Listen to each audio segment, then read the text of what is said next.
আসসালামু আলাইকুম, আশা করি সবাই ভালো আছেন। তো ইতিমধ্যে আমি কিন্তু ২টা ভিডিও বানাইছি। আমাদের প্রধানমন্ত্রী তারেক রহমান মালয়েশিয়াতে আসতেছে।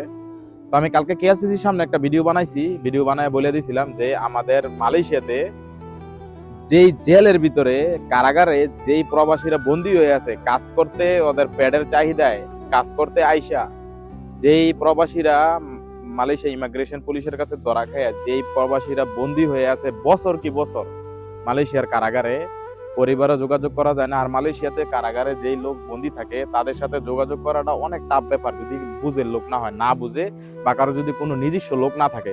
নিজস্ব লোকও এক সময় দেখা গেছে যে কারাগারে থাকলে আসা যাওয়ায় খরচ অনেক দূরে থাকে, তো যাইতে পারে না। তার কারণে বছর কি বছর কারাগারের লোকগুলা পইরা থেকে অনেক সমস্যা হইতেছে। একটা মানুষ চাইলে কিন্তু অনেক কিছু করতে পারে, তো এই মানুষটা যখন কারাগারে বন্দী থাকে তাহলে তার জীবনের লাইফটাই কিন্তু শেষ হয়ে যায়। তো আমি তারেক রহমানকে একটা কথা বলবো, আমাদের প্রধানমন্ত্রী, আপনাকে অনেক সম্মান করি, অনেক শ্রদ্ধা করি। আমি চাই আপনার আমাদের দেশটা সুন্দর মতো চালান। তো আপনার কাছে একটা রিকোয়েস্ট থাকবো, আমি কালকে হাত জোর করে আপনার কাছে বলছি, আজকেও আমি বলতেছি রিকোয়েস্ট কইরা, আপনি মালয়েশিয়া আইসা অবশ্যই অবশ্যই অবশ্যই ৩ বার বললাম, আপনি আমাদের আমাদের যেই জেলে যে লোকগুলা পইরা আছে, যে লোকগুলা বন্দী আছে, ওদেরকে কোন একটা ব্যবস্থা করে যাবেন এই দেশের সরকারের সাথে বইসা। আপনার কাছে এটা একটা রিকোয়েস্ট।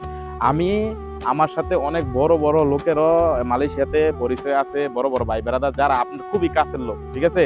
তো তাদেরকেও আমি বলছি, তাদের কানেও আমি কথাগুলো পৌঁছাবো।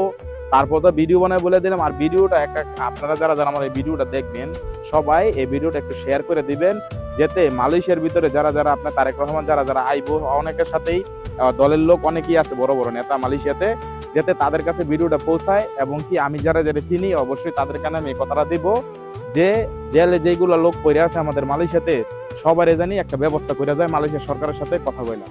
তো সবাই ভালো থাকবেন আর ভিডিওটা বেশি বেশি করে শেয়ার করে দিবেন। আসসালামু আলাইকুম।